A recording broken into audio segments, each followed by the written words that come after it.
Hi, I'm Jeffrey Noden, and I'm the inventor of the Adjust-A-Bench workbench system. And today I want to introduce you to a new product I have that I'm calling the Adjust-A-Bench Craftsman's hardware package. And I want to run you through the simple steps you'll take to transform that hardware package into the pair of leg sets that will give your bench height adjustment. Now here's one of those leg sets, fully assembled, and the Craftsman's hardware package gives you everything you need to make two of these, except for the wood parts. You'll be providing those. So one thing I want to do with this video is show you how to make those wood parts, and then I want to show you how to use them in conjunction with the hardware package to build two of these. Okay, so here's the hardware package as it comes from the box, with one exception. You'll notice here the main steel parts are painted black. That's how they come from the box.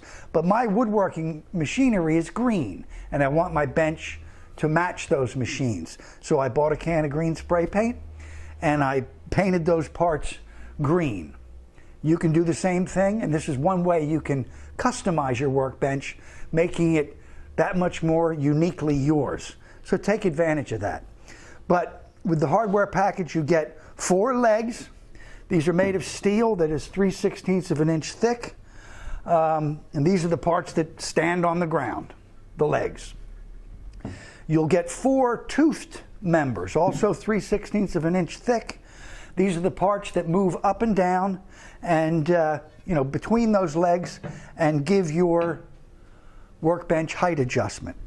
You'll be getting the spring wire and rod assemblies that are key to the ratchet mechanism that brings about that height adjustment.